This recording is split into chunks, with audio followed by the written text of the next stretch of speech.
Bonjour à tous, j'espère que vous allez bien, je suis ravie de vous retrouver aujourd'hui. Alors cette vidéo s'adresse à vous si vous êtes bélier, si vous êtes ascendant bélier ou si vous avez votre signe lunaire en bélier, quel que soit votre signe solaire. Commençons ici par regarder la tendance Reine d'épée, 9 de bâton. Alors là, on a ici cette idée de tenir bon par rapport à une situation. Alors lassitude, ennui, insatisfaction, peut-être que c'est parce que ici, avec ce 9 de bâton, vous êtes dans une situation où vous commencez à fatiguer.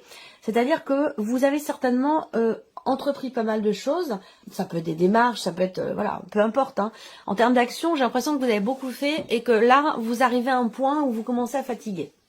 Donc là, on est sur cette énergie du 9 de bâton. Par contre, ici, on a la reine d'épée qui, elle, va peut-être vous permettre de réfléchir, de prendre le recul nécessaire, d'analyser. On parle bien, encore une fois, ici de l'idée de faire des recherches, faire des démarches pour construire un projet. Alors peut-être qu'il y a quelque chose que vous mettez en place dans lequel vous vous investissez beaucoup depuis un certain temps et peut-être que ça commence à vous épuiser. On peut parler aussi là quelque part également d'une fatigue intellectuelle ici. C'est-à-dire qu'il y a dans ce que vous faites cette idée de beaucoup mentaliser, beaucoup réfléchir, beaucoup préparer, anticiper et tout ça fait que là on peut parler de pas de rumination hein, mais d'une grande sollicitation au niveau du mental. Et ça c'est quelque chose qui peut à terme devenir effectivement fatigant. Alors après, ça peut être une situation, ça peut être un relationnel qui est compliqué, qui devient compliqué. Vous avez beaucoup fait, beaucoup donné. Vous avez fait tout ce que vous pouviez par rapport à un relationnel, peut-être avec une personne qui est d'un signe d'air, quelqu'un qui est Verseau, Gémeaux ou Balance, et que vous n'avez peut-être pas encore récolté le fruit finalement de votre travail, de vos efforts, de tout ce que vous avez fait. Et c'est peut-être ça qui fait qu'à un moment donné, on a cette énergie peut-être de lassitude, d'ennui et aussi de fatigue. Alors on va voir hein, en fonction de ce qui ressort dans ici les différents domaines. Alors on va commencer par la vie émotionnelle et sentimentale. Nous allons commencer avec le petit Lenormand ici. Ok, bon, là c'est pareil. On a encore une fois cette fatigue qui est là, fatigue peut-être intellectuelle, fatigue par rapport à une situation dans laquelle vous n'arrivez pas à voir le bout. Ça peut être par rapport aussi à un passé. Donc on voit bien que là il y a une situation qui vous ronge, qui vous mine, qui vous fatigue. Ça peut être une situation, ça peut être une relation, ça peut être un vécu, voilà, des éléments particuliers dans le cas d'une relation si vous êtes dans une relation amoureuse. Mais je le rappelle, cette partie-là parle pour beaucoup d'entre vous effectivement de la vie sentimentale, mais pour d'autres, si vous n'avez pas de vie sentimentale, ça peut très bien faire écho avec une relation familiale, une relation amicale et pourquoi pas un relationnel parent-enfant. Donc là, on va parler de clarté, d'éclaircissement, de compréhension ou de prise de conscience ici. Donc il y a peut-être là quand même, malgré le fait qu'on ait quand même les souris, j'ai quand même l'impression qu'il y ait une forme de, comme je vous le disais, d'éclaircissement, de compréhension par rapport à un vécu, par rapport à ou dans le cas d'une relation, comme si vous réussissiez quand même à retrouver un petit peu d'espoir quant au fait que les choses s'améliorent au niveau d'un relationnel qui est quand même extrêmement important pour vous. Voilà. Donc, il y a aussi des peurs, des appréhensions. Je pense qu'il y a quand même ici, parce que les souris viennent quelque part dissiper un petit peu, j'allais dire, l'énergie des nuages qui est ici, mais quand même, bon, on voit bien qu'il y a voilà, beaucoup d'appréhension, beaucoup de peur. Heureusement que le soleil est là. Heureusement que le soleil est là parce qu'il va amoindrir quelque part ici l'énergie des nuages et l'énergie des souris, qui représentent à elles deux, ces deux énergies, le stress, la peur, l'appréhension, l'inquiétude, voilà.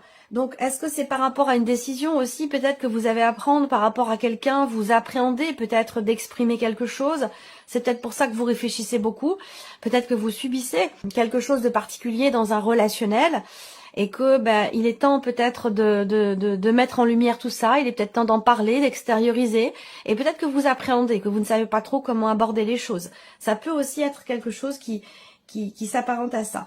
En tout cas, voilà, bon, beaucoup d'inquiétude et de stress. Par contre, les nuages vont quand même indiquer le fait qu'il y ait un éclaircissement, une mise en lumière, peut-être une mise au point, des choses qui pourraient être exprimées.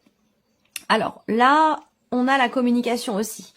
Est-ce que ça rejoint ce que je viens de vous dire. Si je regarde les symboles de cartomancie, ça me parle de messages, ça me parle de communication, d'échange. Alors, donner des nouvelles, recevoir des nouvelles, être à l'origine peut-être d'une conversation, où je pense qu'il va être question d'aborder un sujet qui est important et qui, je pense, permettra de clarifier certains points ou d'éclaircir la situation. Et pourquoi pas d'apporter, de faire en sorte ou d'être à l'origine quand même d'une amélioration dans un relationnel qui est extrêmement important pour vous ou dans votre couple. Alors, on regarde avec le tarot. Cette d'épée avec les nuages. Ces deux énergies qui sont totalement complémentaires puisqu'on parle effectivement de confusion, on parle d'un manque de clarté, de sournoiserie, il y a des inquiétudes ici. Est-ce que, alors pour certains ou certaines d'entre vous, c'est par rapport à un ex, une ex, par rapport à un passé, où il a été question peut-être d'une déception. Ça peut être une promesse ici qui n'est pas ou qui n'a pas été tenue. Ça peut être également là quelqu'un qui est toujours dans la fuite ou dans l'évitement et qui vous amène vous à être dans le doute, dans l'incertitude et à vous inquiéter. Alors le magicien, ça c'est intéressant parce que avec ce magicien, il y a quelque part cette capacité en vous enclencher quelque chose de nouveau dans ce relationnel et surtout avec l'énergie ici du soleil. Je pense qu'il y a pour certains d'entre vous soit une communication qui revient, qui redémarre. Est-ce que vous êtes à l'origine? Là, je ne vais pas avoir forcément la précision. Pas forcément. Ça peut être la personne en face de vous qui sera à l'origine d'un retour de communication, d'un éclaircissement au niveau d'un relationnel. Voilà, l'empereur, il y a des choses qui se cadrent ici. L'empereur, c'est aussi votre énergie à vous, les béliers. Je pense ici que vous avez quand même deux arcanes majeures pour la vie sentimentale, donc c'est quand même un mois qui va être important pour vous. Je pense ici que il va être question peut-être de se poser des limites à soi ou de poser des limites à la relation ou à l'autre. On a quelque chose de cet ordre-là. L'empereur va représenter l'énergie de quelque chose qui se cadre là. Donc là, il y a peut-être une mise au point par rapport à des doutes. Une situation qui vous stresse, qui vous agace, qui vous ronge, qui vous mine, qui vous met dans l'insatisfaction ici. Je pense que vous avez toutes les cartes en main avec le magicien pour pouvoir faire en sorte que la situation s'améliore, la relation s'améliore, ou que la communication soit peut-être plus constructive, ou tout simplement qu'elle puisse revenir, cette communication. Ici, effectivement, il peut être question et un manque de clarté ici, à un moment donné, soit dans vos sentiments, dans vos émotions ou dans votre manière d'être par rapport à l'autre, soit ça vient de l'autre. À vous de voir par rapport à votre situation. Bien sûr, vous êtes nombreux et nombreuses à regarder la vidéo. Donc évidemment, vous n'avez pas tous le même vécu. À vous de voir de quelle manière ça résonne en vous. Si ça résonne en vous, bien sûr, ne cherchez pas à ce que ça colle absolument à votre situation. C'est pas forcément le cas. Et si ça vous parle pas, vous pouvez regarder la vidéo de votre ascendant ou celle de votre signe lunaire. Et pour tout ce qui est émotionnel et sentimental, vous pouvez regarder également votre signe en Vénus. Donc pour moi, il y a des choses qui vont se cadrer. Il va être question peut-être soit de taper du poing sur la table, soit de poser certaines limites, de poser un cadre, alors, pas d'imposer des règles, mais s'il y a quand même quelque chose à définir, des limites à ne pas dépasser, parce que je pense que ça concerne peut-être la notion de confiance, puisque c'est vrai qu'avec avec ce 7 d'épée, on peut parler de sournoiserie, on peut parler de manipulation, on peut parler de mensonges, de tricherie, voilà. Donc c'est l'énergie du 7 d'épée. Je vais pas essayer de vous dire que c'est une belle énergie ou autre chose. Je vous dis les choses telles qu'elles sont. Donc là, voilà, peut-être que vous êtes confronté à cette énergie ou à cette personne qui n'est pas forcément au clair avec vous-même. Et du coup, vous ne savez plus trop comment vous positionner par rapport à cette personne. On vous dit que vous avez ici, je pense qu'il y a un nouvel élan avec le magicien. Un commencement ici, ou un nouveau commencement qui semble être quand même assez positif, puisqu'on parle ici d'amélioration. Je pense que vous avez tout ce qu'il faut en votre possession, quelque part, pour pouvoir éclaircir les choses, pour pouvoir aussi poser un cadre, poser des limites, ou, enfin, quand je dis taper du poing sur la table, c'est une expression, bien évidemment, c'est l'idée de s'imposer, de pas se laisser marcher sur les pieds, voyez, par rapport à cette énergie ici du 7 d'épée. Voilà. Alors, continuons et regardons ici la vie active et professionnelle. Alors là, vie active et pro, avec cette carte-là, on va parler de formation, d'apprentissage. Le fait de reprendre aussi peut-être ses études pour certains d'entre vous, certaines d'entre vous. Et on voit que c'est quelque chose qui n'est pas forcément évident, hein, puisque vous avez la carte de la croix. Donc il y a une certaine lourdeur, une certaine difficulté peut-être à réussir à s'adapter à une nouvelle formation, à s'adapter au fait de reprendre ses études. Pour certains ou certaines d'entre vous, ça peut être quelque chose de compliqué. Pour d'autres, on voit que là, concernant la vie professionnelle, il y a ici pas mal de choses qui sont entreprises avec la carte de l'homme. Il y a une confiance quand même ici en vous concernant des démarches administratives, concernant des papiers, des documents importants. Vous faites ce qu'il faut, vous faites ce que vous avez à faire, vous le faites en confiance, mais on voit bien que c'est quelque chose qui quand même qui vous est pénible. Il y a une notion de lenteur, de difficulté par rapport à tout ce qui est administratif concernant des papiers, des documents. Et pour d'autres, ça concernera une notion de formation, d'apprentissage. Est-ce que là, on vous dit également, peut-être, pour certains d'entre vous, qu'il se peut que vous appreniez quelque chose, que vous appreniez, alors ça peut être donc une nouvelle du coup qui arrive, hein, que vous apprenez quelque chose qui peut-être n'est pas forcément quelque chose que vous ne percevez pas vous forcément comme étant positif pour votre vie professionnelle avec la carte de la croix. Après, si je regarde les symboles de cartomancie, on a une notion de décision ici. Il y a une décision importante à prendre ou qui va être prise concernant le travail. Pour d'autres, ça sera un déplacement assez important qui aura lieu et qui peut avoir aussi un impact sur votre vie de famille, sur votre foyer, sur votre famille. Voilà. Alors, je pense que là, on a quand même un changement ou un déplacement qui a lieu pour essayer de régler une problématique. Alors, pour d'autres, ici, ce qu'on peut peut-être me dire, c'est qu'il y a une problématique en termes de distance, de déplacement dans la sphère professionnelle, entre votre lieu de vie et votre travail. Il y a peut-être ici quelque chose à régler, peut-être un sujet à aborder aussi avec votre hiérarchie, c'est possible. Essayez de régler le problème, parce qu'il y a un problème visiblement par rapport à la notion de mouvement, de distance ici, entre votre lieu de vie et votre lieu professionnel. Alors, avec le tarot. Donc, évidemment, la grande prêtresse ici, donc tout ce qui est, encore une fois... là, on va parler effectivement de papier, de documents importants, de tout ce qui est administratif. Il y a cette notion quand même ici aussi de recherche là. Alors peut-être que vous faites tout ce qui est en votre pouvoir pour chercher une place, pour chercher un travail, pour chercher quelque chose qui pourrait vous correspondre ou correspondre à vos attentes compte tenu de la distance ou des problématiques de déplacement. Ça peut être aussi ça. On voit qu'avec le 8 d'épée ici, il y a cette idée de se restreindre quelque part. Le 8 d'épée, hein, c'est vraiment une notion de limitation, de restriction. Alors, est-ce que c'est pas l'aspect familial? Est-ce qu'il n'y a pas une influence de votre conjoint, de votre femme, de votre mari ou de vos enfants par rapport à une situation familiale, quelque chose qui vous freine ou vous freinez par rapport à une dimension familiale dans les décisions que vous pourriez prendre pour la vie professionnelle. Donc là, il y a l'idée d'essayer peut-être de peaufiner quelque chose, de chercher à approfondir une réflexion, un sujet, un projet, pour essayer justement de réfléchir finalement au mieux par rapport à la problématique que vous rencontrez dans laquelle vous êtes ici. Alors vous avez quand même le 6 de coupe. Le 6 de coupe, ça représente aussi l'énergie du passé. Alors, l'énergie du passé ici qui peut influencer votre vie professionnelle actuelle, qui vous met en difficulté aujourd'hui. Alors peut-être que là, vous êtes ou avez été à un moment donné dans une procédure par rapport à la sphère professionnelle. Il est possible que ça vous ralentisse aujourd'hui dans vos démarches professionnelles. Ça, c'est une possibilité. Après, le 6 de coupe, c'est quand même une énergie de mieux-être, une énergie de partage, d'acceptation, de compréhension.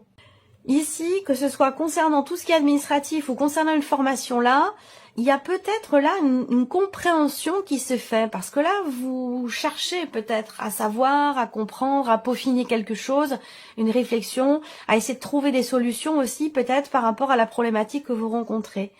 Et avec le 6 de coupe, j'ai l'impression qu'il y a quand même une forme d'apaisement. Allez, on continue. on regarde ici tout ce qui est matériel et financier. Alors, matériel et financier, bon, on a la carte de l'ours. Donc là, évidemment, on parle d'argent, hein, d'une somme d'argent relativement importante, d'une notion d'investissement, d'un achat ou un projet peut-être de construction ici, dans lequel vous rencontrez peut-être certains désagréments, c'est possible. Et du coup, ça vous met un petit peu dans l'expectative, dans le questionnement ou dans la décision. Visiblement, ici, c'est un mois dans lequel il y aura une décision importante qui sera prise ou qui devra être prise concernant une somme d'argent ou concernant un aspect, évidemment, financier de votre vie. C'est un rapport aussi avec les personnes qui vous entourent, des personnes qui vous entourent. Ça peut être la famille, ça peut être aussi ici des décisions financières pour des enfants ou des décisions financières prises en famille par rapport à un legs, une succession, un héritage ou quelque chose comme ça. Là, on voit qu'effectivement, il y a beaucoup de tracas. Vous vous préoccupez ici. On est préoccupé, on se tracasse, il y a quelque chose qui est problématique visiblement concernant un projet, une construction, une somme d'argent importante ou un achat qui est quand même assez conséquent. Vous allez être amené à devoir prendre une décision, à moins que vous attendiez ici une décision de la banque pour pouvoir matérialiser un projet. On voit bien que là, il y a une situation où une personne, je dirais pas forcément quelqu'un qui met des bâtons dans les roues, mais il y a quand même ici peut-être une notion de confrontation ou de rivalité qui fait que la situation est quand même problématique et c'est quelque chose qui peut vous préoccuper. Alors, on continue, on regarde avec le tarot, ici, le 7 de denier. Bon, alors, on est sur les deniers, évidemment, matériel et financier. Ce 7 de denier, ici, va représenter le fait qu'il y a quelque chose ce mois-ci qui va vous amener à réfléchir, à faire le point, à faire une forme de bilan concernant vos projets, un achat important, concernant une somme d'argent importante ou un projet de construction, quel qu'il soit, construction d'un projet ou une construction effective d'une maison par exemple. Donc ce 7 de denier, c'est l'énergie vraiment qui vous pousse à vous poser, à analyser la situation, à faire le point, à faire le bilan. L'as de coupe. Alors on voit bien que il est question d'un projet ou d'une situation quand même qui vous tient beaucoup à cœur, parce qu'avec cet as de coupe ici, on voit bien qu'il y a un investissement émotionnel concernant justement cet investissement ou concernant cette situation financière dont je vous parle depuis tout à l'heure. Vous avez une décision peut-être à prendre qui est importante parce que c'est quelque chose qui est très très investi émotionnellement avec cet as de coupe. Alors l'as de coupe, on voit bien qu'il arrive après le 7 de denier. Donc ça veut dire quoi? Ça veut dire que là, on fait d'abord le point, on fait le bilan sur un budget, sur une capacité d'endettement, sur un possible prêt, sur un projet de construction. On fait le point, on fait le bilan. Et là, il peut être question d'une nouvelle direction, d'une décision importante qui va changer peut-être la donne sur un dossier, sur un projet, par rapport en tout cas à quelque chose qui vous tient à cœur. Et c'est vrai que l'as de coupe, on va parler de quelque chose ici de nouveau. Donc il peut s'agir de nouvelles décisions qui sont prises ou d'une nouvelle direction, d'un nouveau chemin qui peut être emprunté concernant de l'argent, une construction ou un achat important. Voilà, donc ça c'est bien parce que le 3 de coupe va représenter le fait que il y a soit une amélioration concernant ce qui vous tracasse, ce qui vous préoccupe, concernant une contrariété, et c'est une carte aussi qui représente le fait que quelque chose va être fêté. Je pense ici que ça peut être, là on peut parler de l'acceptation par exemple d'un prêt. Est-ce qu'il est question ici d'un regroupement de crédit ou il y a quelque chose comme ça qui par rapport à de l'argent, de toute façon ici avec le 3 de coupe, on voit qu'il y a un événement qui est fêté. On va parler de joie, on va parler d'amélioration aussi par rapport à une situation qui vous préoccupe. Donc il y a quelque chose de positif au niveau matériel, au niveau financier. Allez, on termine pour vous les béliers avec la surprise et l'inattendu. Surprise inattendue, ça peut concerner un appartement, une maison, une dimension juridique, administrative, étatique. Ça peut concerner aussi un organisme. Avec le mont, on a peut-être quelque chose qui est retardé, quelque chose qui est reporté. Donc ça vous concerne vous directement ou ça concerne peut-être la personne de votre cœur, la personne avec laquelle vous vivez, votre mari, votre femme, votre partenaire ici.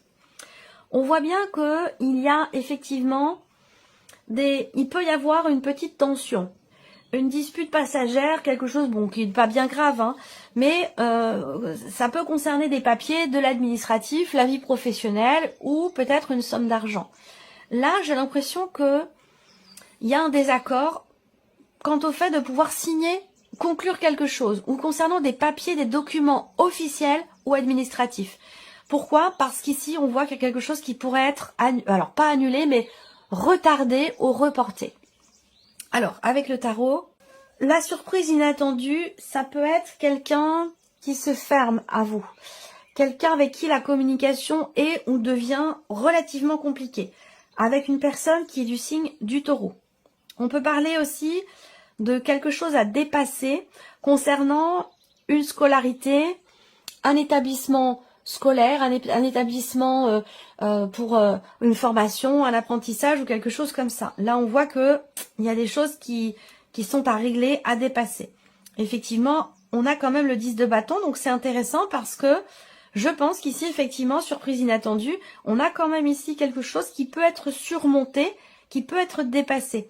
Parce que le 10 d'épée représente la fin d'une situation qui est vécue un petit peu comme un fardeau, lié à une attente, lié à des retards, lié à des choses qui peuvent être ou avoir été reportées. Concernant peut-être l'officialisation d'une situation, et vous voyez, on termine avec le 9 de bâton.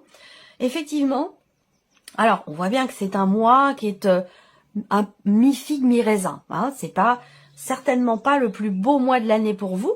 Mais bon, il y a quand même des petites choses qui sont pas mal. Hein. C'est pas tout noir ou tout blanc. Hein. De toute façon, c'est jamais tout noir ou tout blanc dans la vie. Donc on termine avec le 9 de bâton. Donc la surprise inattendue, c'est qu'il y a quand même ici cette ténacité, cette combativité qui est présente. On pense être ou avoir été au bout d'une situation lente. Et encore une fois, vous voyez, 10, on retombe sur le 9 de bâton. Donc là, il y a peut-être une régression par rapport à quelqu'un qui est taureau, par rapport à une situation assez compliquée à gérer. Ça peut être lié au travail, mais ça peut être lié aussi à tout ce qui est administratif, encore une fois. Donc là, bon, il va être question de tenir bon, de pas faiblir, de pas faillir, de penser à soi aussi, de se préserver, de se protéger, de prendre soin de soi, parce que là, il y a quelque chose qui est éprouvant. Vous pensiez que c'était terminé, et je pense que la situation, la surprise inattendue, c'est que il y a peut-être un report, quelque chose qui est reporté, retardé, et du coup, vous pensiez être arrivé au bout, et en fait, non. Il y a encore peut-être une dernière étape à passer avant de pouvoir vous sentir quelque part soulagé par rapport à la situation que je viens de vous présenter. Voilà pour vous, amis Bélier. J'espère que cette vidéo vous a plu, que ce tirage résonne en vous, et puis on se retrouve très bientôt pour les prochaines vidéos. Au revoir. Au revoir.